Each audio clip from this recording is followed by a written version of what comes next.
Hi, hier ist wieder euer Rico und jetzt spiele ich mal für euch Until Dawn an. Ist auf jeden Fall ein hammermäßig geiles Horrorspiel für die PlayStation 4. Und ja, schauen wir mal, was mich erwartet. Grafisch sieht das Ganze auf jeden Fall schon mal echt nice aus. Das Spiel zieht sich ja so wie ein Horrorfilm und jede Entscheidung, die was man trifft, ist nun mal entweder eine schlechte oder eine gute Entscheidung.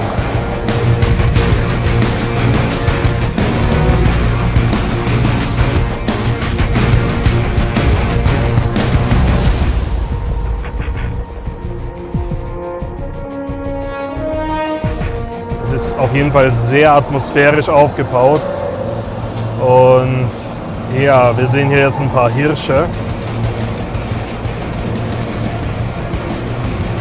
die was uns, glaube ich, ein bisschen an den Kragen wollen.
So yeah, just really informal. We'll just go through this. This is we're just playing this through. You don't need to see. You can see it, but you don't need to see it. It's just about controls and stuff. One of the things we did until dawn is we've got a choice between stick control, just normal controls, but also right at the beginning you get the choice to play it with a motion sensor. That's partly because we started the whole process.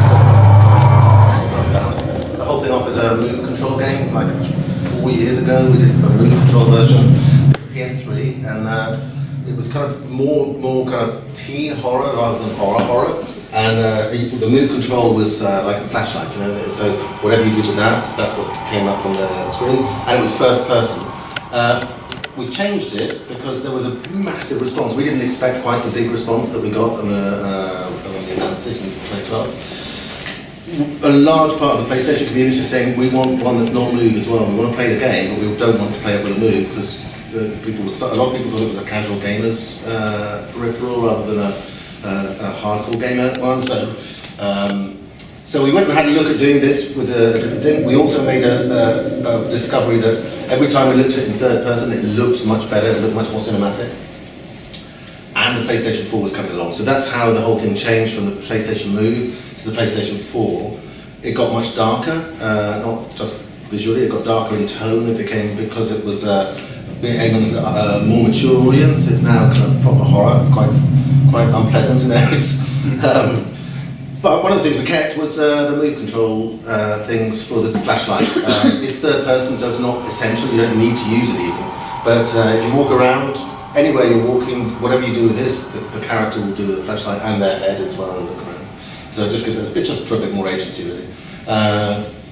You don't have to use it if you don't want it. Some people find that a bit gimmicky, so we've used the sticks as well as an alternative, but I prefer this, Gareth prefers the sticks.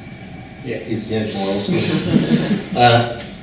Anyway, so I'll just give you a quick heads up of where we are. So you all know it's a horror game, you all know it's about choices and changing the direction of the story, so it's about branching and having a different story to somebody else. You know, it's all about the path that you take through your story. I say you all know, I'm guessing that you all know this. If you don't know, then let me know.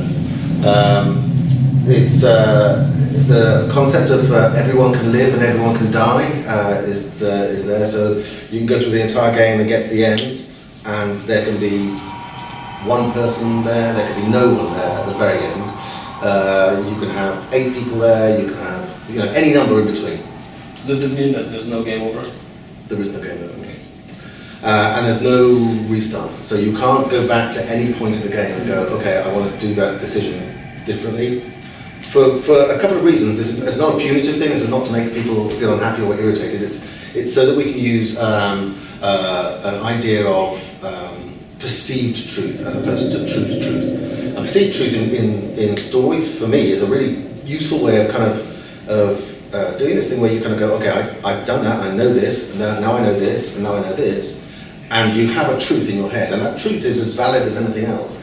But then you find one more thing, and it's like, oh my god, and your perception changes. That if we allowed you to go back and save it, often you would get to what looks like a dreadful decision, but actually was the best thing you could have done. So it allows for that story to play through, and gives a depth of narrative that we hope is going to push to a different area. Like I say, it's a risk. Like I said, some people might not like it, but we think it's the best way of telling a really genuinely interesting story, and also it gives real jeopardy to the deaths. So if you know you can die and it won't come back, then the decisions you'll make may be a little bit stronger. Maybe a little bit like, oh, okay, well, I don't want that character to die. I really want him to live. So you'll be slightly more cautious about, less likely just go, I'll just do that, because I can always start again. It's kind of for me, I think it's also a thing with deaths is you end up with, especially in a horror game, respawn and respawn and respawn and respawn, and then a real death seems an odd thing, and that seems to be quite a popular way of dealing with it in horrors, where it's like, okay, why is that one real and all these last ones weren't? So that's that. We'll start off. We'll go through a little bit of it. Once we get to the kind of walking section, there's a little walking section. I'll tell you about what we've seen so far. Where we are now is a couple of characters realise there's something dreadful on the mountain, really bad. They've gone to get help, they can't get off the mountain, the phones don't work, obviously. They've realised there's a fire tower in the woods, again, which they're going for. Who wrote this? In the woods, so they're going to look for that. They've got halfway up this hill, and they've suddenly been oddly surrounded by a mass of elk and deer, and they seem unfriendly. So that's where we're going to join them.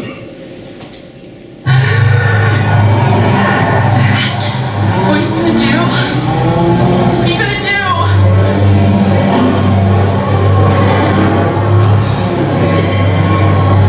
Would you please just inform yourself? Just let me think, okay? Okay. Shutting up.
slow. It's okay. Come on. It's okay. We'll just, we'll carry on after this in a second. I'll just explain a bunch of stuff that went on there. So, obviously, there was conversation choice. That was fairly basic. It was not particularly far-branching. There was a couple of conversations. Then, at Painter's Mat, we offered you the chance to hit the deer with an axe. It was, it was a suggestion. Sometimes the best thing to do in Until Dawn is not hit something with an axe. Sometimes it's like, okay, I don't think that's a good idea. It's there, you can do it if you want. If he had hit it with an axe, things would have gone very, very differently. It wouldn't necessarily have died, but it would have got that story would have changed at that point. And so when he didn't hit it with the axe the second time, the butterfly effect came across. You saw that kind of thing. That means you've done something that's now significantly changed that story. So literally from this point onwards, he could be dead now. He could be out of the story. He could be gone. I mean, not just from that one thing, but that thing would have led to another thing, which would have led to another thing, which would have potentially killed him. So, so that's how the butterfly effect works. That's a kind of a good summing up of it. It's not the thing that makes you dead. It's the thing that knocks on to the next thing that has another repercussion that then makes you dead. Well, not always dead either. Sometimes it's a good thing.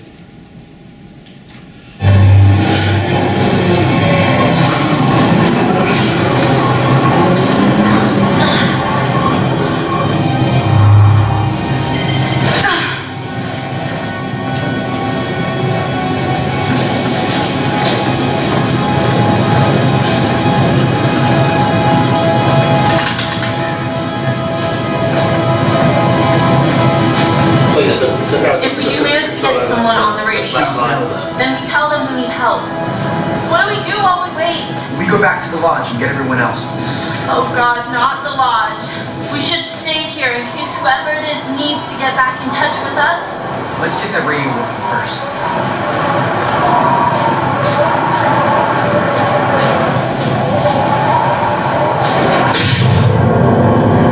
Oh, that's freaking bright! No kidding. It's just a security blanket. Motion sensor, probably.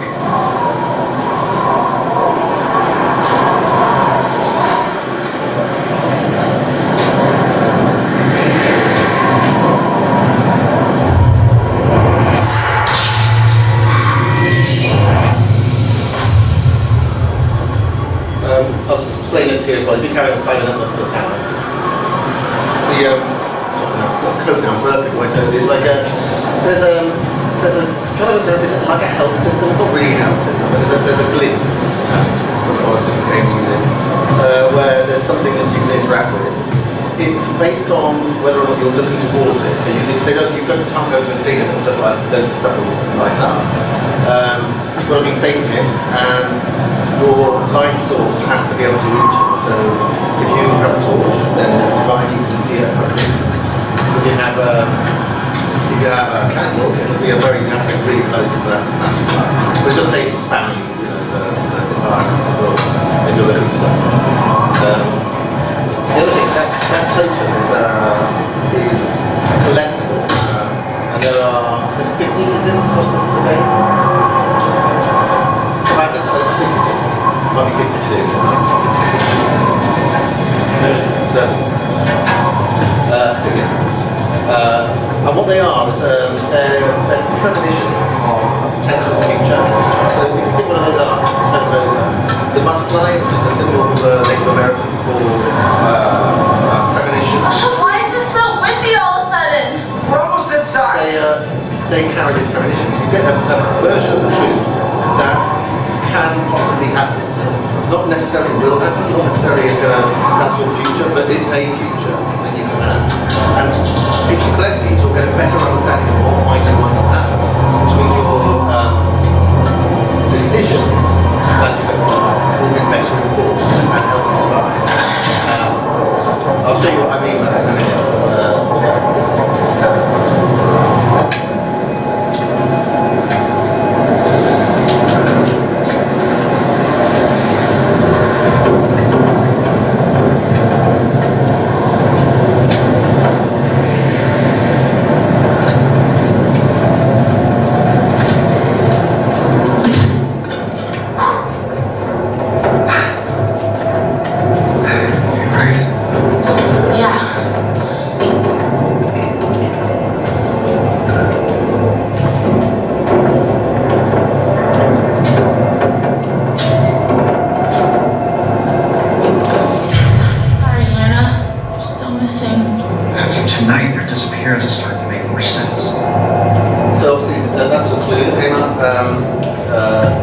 the levels, and a lot of them they're not just on a path, some of them are quite wide open.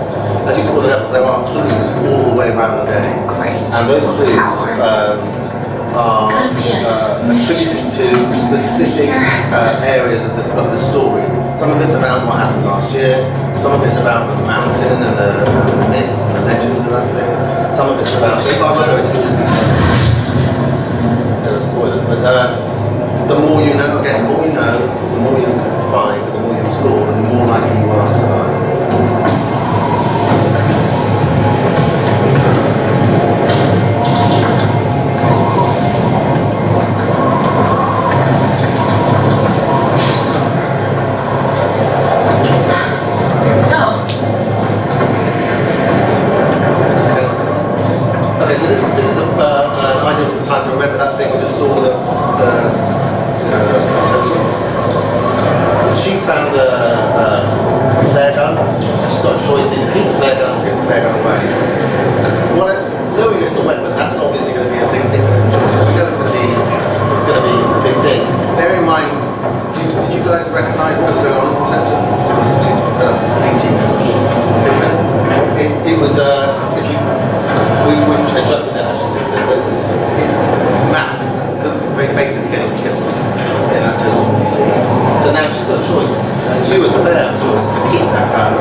Kicking in.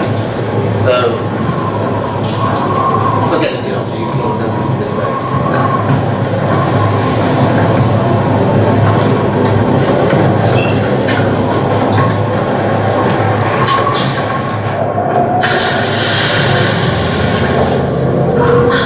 Yeah, here we go. Nice work. Okay, 4-1 for Matt and Emily.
Okay, so again, now I know from what's happened here, they've had a fairly big fight earlier, and she's been quite unpleasant here. So the choices you have in this conversation are different depending on what happened earlier.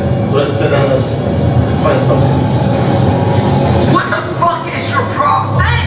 What? Why are you being such a bitch to me? I'm sorry, I didn't mean it, really. From now on, you either treat me like a person or I'm out. Get it? Yeah. Say it.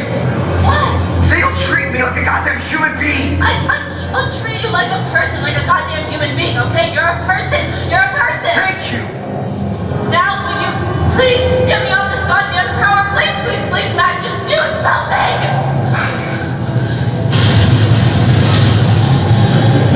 something. I'm coming. Here. Shit. Oh, shit. Oh. Matt! I don't want to tip it.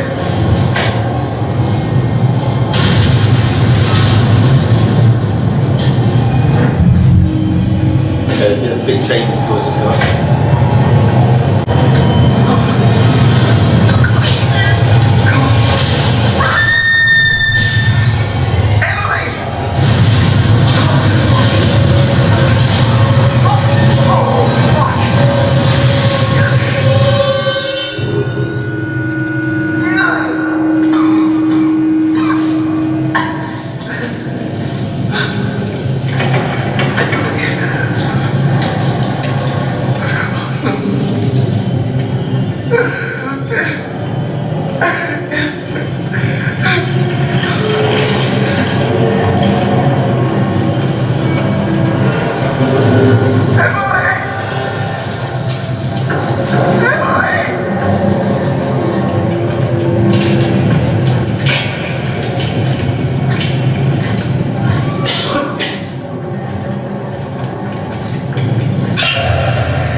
So literally that could have gone in loads of different ways. If he had the gun, he'd have been able to get out of that. If he not tried to save Emily, there would be a very different ending there. There's obviously all of those things. Sorry, we've got this thing. This is a slightly old build. We've corrected this. If you press pause, just as someone gets killed, they have their death face. This is really grim. That's not in the final build. Because some of them are really horrible, some of them are just are. Anyway, so yeah, so you get an idea, really, I guess, of the kind of the levels of branching that could have happened. That entire chapter could have happened with Chris Matt dead. So he wouldn't have been up the tower or any of that stuff. So obviously, you know, that changes that as well. I think really just, I'll just open up to questions rather than try to explain anything else about it. Anybody got any questions? Yeah. I just saw that butterfly effect update. So every time something dramatic happens, the game saves it and then it says butterfly effect update. I didn't quite get that. It's we got the butterfly effect update thing that was blinking. I'll show you in a second. I think we've got it. Have got it on here? No, we haven't. Sorry, this is because it's a demo build. So what happens is, every time you get an update, the butterfly effect, it gives you a signal that that's happened, first of all, but the update means that if you go to the front end, there's this whole kind of wall of butterflies. And every time you trigger a butterfly effect, one will appear in that wall. And the first one will just basically, the wings will have a picture of the thing that you did for that butterfly effect, so you know what it was. The second the next event happens based on that, you'll get a second set of wings, and that will be a picture. So that's the update. It's that first butterfly effect went on. The next thing that happened that would only have happened if that butterfly effect had happened, and that gets in. So you can go and have a look at any time and see all the events that led up to the death of somebody or you saving somebody. So you get a kind of a way to work out how those things all joined up. Okay. Cool. Yeah. Yes. How does the perception of good and evil decision impact the game? You know what's a really interesting thing? So we very purposely have made a lot of moral choices in here, but we've been very careful not to put our morals onto it because it's genuineness. You watch some people play. Play I don't know Grand Theft Auto, for instance. For example. When I first played Grand Theft Auto, I would drive along and the traffic light would be red. I'd sit and wait because that's the sort of person I have.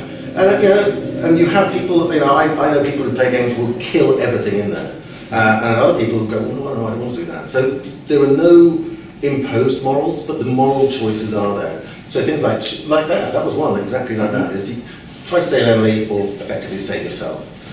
You don't always know that the choice will have the outcome you want, but the choice was the choice. So, and also, there's another thing that's in the front end, which is all the characters have charts, and the charts measure their personalities and measure their relationships with each other.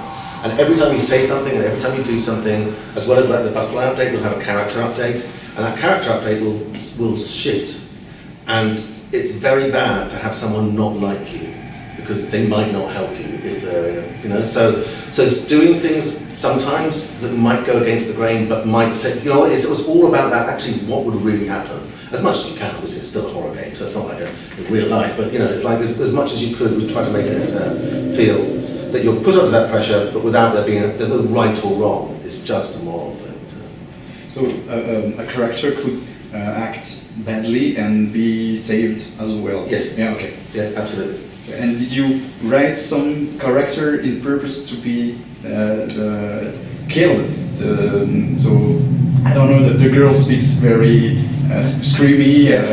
It's funny. We were talking about this before. So Emily was written very much as we started off the game with 8 very identifiable, kind of almost cliche style characters. Yeah. There's like a jock, the cheerleader, the nerdy guy. There's a whole everything's almost. It's not Scooby-Doo, but it's kind of. We literally did that on purpose to set the scene as a very familiar, very okay, I get it. And she's the bitchy one. So she's kind of she's a little bit valley girl, a little bit kind of spends way too much money on clothes and is not particularly likable. But all of the characters start with this slightly kind of I was going to say shallow, but it's even worse than that. It's kind of slightly vacuous, identities to start off with. But at the very beginning, they're genuinely quite unpleasant. In fact, you'd be hard pushed to like any of them. But as the game goes on, that starts to get stripped away, and you start to see the actual characters come through underneath. So we got 2 of the best writers in film, Larry Fessenden and Graham Resnick, to do the dialogue for us. For several reasons. One of them is we would be rubbish at it because we're not American, and B, clever dialogue is a much harder thing than it sounds. And they've done this very, I think, genius thing where they've started off on this kind of plateau of vacuousness and gone down, and the layers of personality that change that happen through the dialogue, but also change depending on which conversations you do. So you can have, for instance, that entire scene was an entirely different conversation based on another conversation that happened 2 hours ago, where he saw his girlfriend with her ex-boyfriend, having a little hug in the distance. He didn't know what was going on, but now he thinks she's sleeping with somebody else. And the thing is, once you start to get those little nuances, those conversations have a lot more depth to them. On the surface like that, it's a ridiculous conversation, but once you get all that sort of stuff going on, there's a very interesting one. There's a conversation between 2 of the boys walking down a pathway, and one guy is really kind of being a jerk. Actually, he's sort of talking to the other one and being vulgar and rude about this girl that this other guy likes but hasn't ever said anything. He's a bit shy, and it comes over when you first see it as just, I hate that character.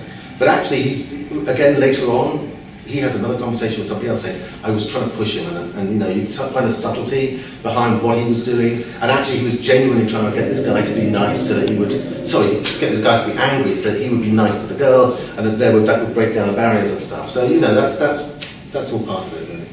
I don't know what the beginning of that question was. That was great. And is there a time limit for the choices? Sometimes. So if there's a what we've done is we've not ever put a kind of an arbitrary time choice in. If there's no need for a time choice, you take as long as you like. If something's happening, like the building's burning, then the time choice is, yeah, okay, we'll do that. But we won't do it again with an arbitrary time. It'll be as long as it takes the building to burn. So all those things are set up in the narrative and set up in the scene themselves. And sometimes the choices are, there's kind of often three choices. There's this, and there's this, and then there's nothing. So, you know, you could have had the choice of save Emily or not save Emily, sorry, save Emily or jump, or you could have done nothing. And that would have changed, that would have been a different choice. So, you know, there was an amount of time that you had, and then that ran out, and then something else happened. So it's never arbitrary.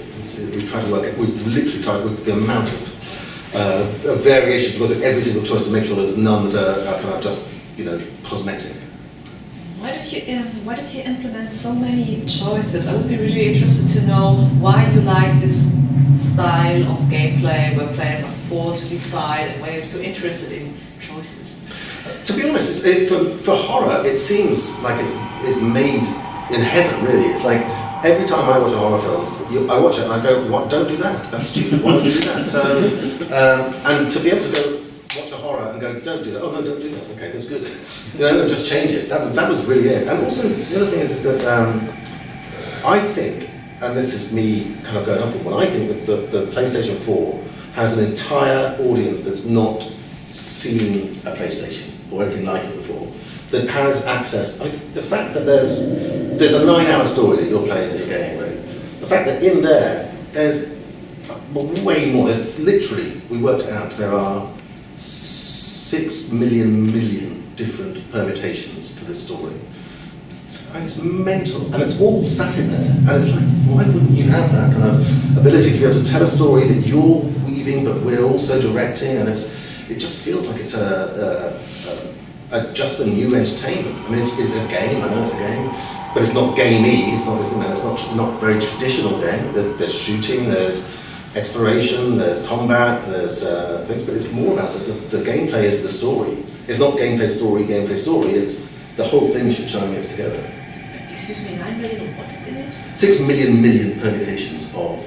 So okay, that sounds like a lot more. That's just the maths. For all the choices and all the conversations and all the variations, not even thinking about exploration. So take that out of it. Just the permutations of that many number of things is 6 million. There are not 6 million stories. So one of them will be the exact same one, but you went and said no instead of yes. And do you know what I mean? So I don't usually bandy these numbers around because but there are thousands of versions of the story that you can play through that you kind of think, well, actually that's different enough that I can sit and talk to somebody about the game that they had and the one that you had. It's all about offering that. Once you finish these kind of games, you finish it, and then until dawn, you talk to someone else, and they'll tell you, I didn't see that, or oh, that's really cool, that didn't happen in mine, except it adds to that discussion afterwards, and you both, two people play the same game. So is the game meant to be very replayable, or is it more meant to have a unique experience and then compare it to someone else? I split. I would, if I hadn't been part of this and I bought it, I would probably play it through 3 or 4 times, I think. But you have to play the whole thing through. You play through once, and then you can just go to any chapter. So, but whatever you then use, that will be your save game. So sometimes, it depends which chapter you want to go back to. Some people play through once, and that will be all they want. That will be like, that's fine. Especially what we're finding, and we didn't really plan this at all, is that there seem to be a lot of parties being built up around this. So people will go out and buy this, and they get 5 or 6 people around for a night, and they sit and we don't know that they have done. We just see it on Twitter and stuff. People are arranging these parties. Oh, really? Yeah. It's just, It's just, until dawn party. God. Yeah, and they bring a load of beer around and they all sit on the thing and it's like they get every choice and then people are screaming out and it's like, it's just a big kind of night, sleepover-y thing. So, and we genuinely, that wasn't part of the plan at all. That was one of those things that sort of popped up from the Las Vegas thing. Yeah. At PSX, all the crowd was shouting out the choices as we were going, as he was being demoed on stage. Yeah. And that's the first time we ever even. It was mad. It was like 5,000 people screaming. Under the bed, under the bed. I wanted to do that too, but I didn't want to embarrass myself. I was like, save her, please. But and that's great. And I really do hope that it has that kind of reception that because it is what it is. It's not trying to be anything that it's not. It's not trying to be Call of Duty. It's not trying to be FIFA. It's not trying to be anything else other than a horror story that you choose what to do. You get to when you play it, and hopefully it's really scary. Any other questions? Could you tell us a bit? I'm sorry. No, I asked already. You first. Okay, I just wanted to know if you could tell us something about the scary bits. I've seen parts of it in the trailer, of course. Yes, okay. What makes it so scary? So we got. Okay, so I'll do a little bit of background on this. We did a lot of work on fear and scary. Because it's a subjective thing, Some people are frightened of spiders, some people are frightened of snakes. Actually, that's another thing. We've got this analyst that, as you go through the game, will start to ask you questions, and those questions will affect some of the content. So if you answer that you're frightened of spiders, then maybe spiders. Anyway, so we've read and we've found different things saying that the fear is kind of broken down into these three categories of suspense, horror, and gross out, kind of gory stuff. And suspense is the one that kind of you're on the edges, the adrenaline's there, and you're kind of waiting. You don't really see very much, and it's often about the build up and the drop, and the build up and the drop. But then there's the horror stuff where you actually see the thing that's making you suspenseful. It's a little bit like where he gets pulled away there. You don't literally see his face, but that's more horror than suspense. That's we know it's going to get bad there. And then there's the gross out bit, is where the thing goes through his mouth, and it's like that's really gross. So those are the kind of the three things that we use as a kind of like a peaking and troughing emotionally through the game. But we also do a thing where just called jump scares, which are there's not full of them. There are enough, but there's not full of them. And jump scares are basically it's a cheap shot, really. It's like you kind of just go wow right in your face with something horrible, usually a face, something whatever, loud noise.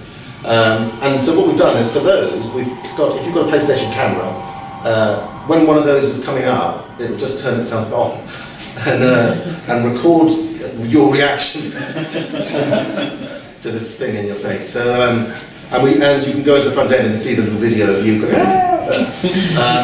we call it cheap shots. I mean, it's because it is. It's just a cheap shot. How long is the playtime from this game? So the minimum time is about 9 hours. 9 hours. Yeah, that's minimum. So you could.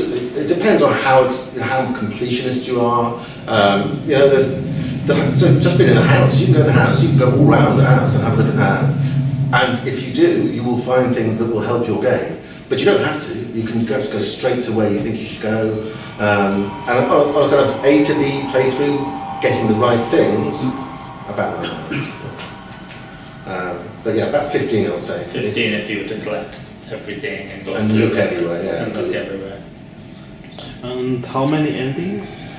So there are hundreds, but again, this is about maths rather than actually there are hundreds of different endings. I was saying to somebody before that there's no ending that is on Hawaii, with music and stuff like that. It's all in the morning on the mountain. So hundreds of endings. We'd rather not talk about endings specifically because most of it's about who's alive and who's dead, So and just the maths on 8 people and the permutations on that again just goes mad. It's like that. So they can all be dead except for Matt, or they can all be dead except for Ashley, and that's 2 different endings, but they're not fundamentally that different. One guy died and one girl died. It's a little bit different. Where it is very different is the different stories that you have. So, you know, there will be, fundamentally, there will be thousands of different stories that will end in one of those hundreds of endings. So, and like I said, a lot of it will depend on A, if they die, B, where they die if they die, how they die if they die. Yeah, so, or they die at all, you know, or how they escape. There's all about that. So, you know, if you saw a horror film where everybody in that film got killed, that would be one horror film. If you saw another one where everyone survived, whilst that's, you know, if you tell somebody I saw one film like that and one film like that, that's fundamentally different. It doesn't have to be that different to make that work. Do you know what I mean? I'm trying to think that. What's the best way of putting it?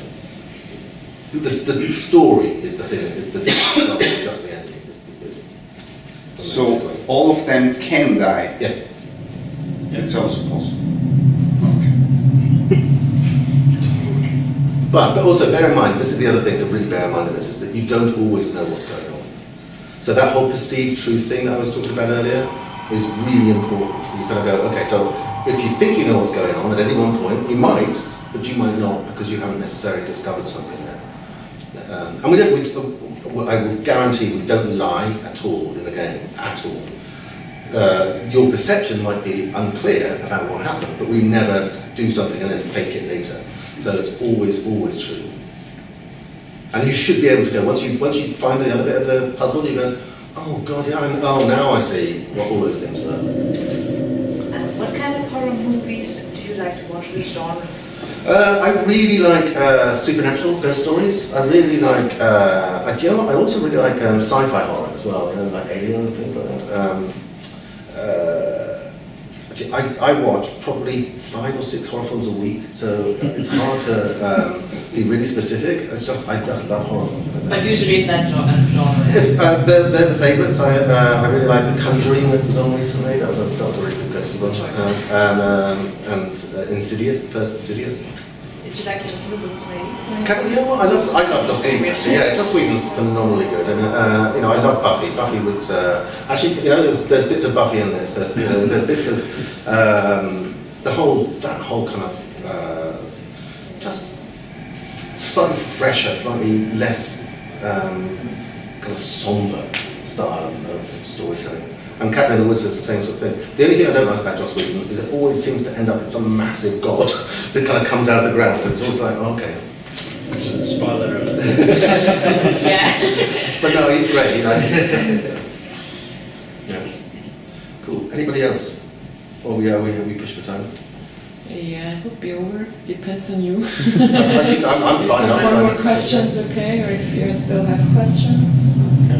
No? Cool. Good. Cool. Fantastic. All right. Thanks for coming. Thanks.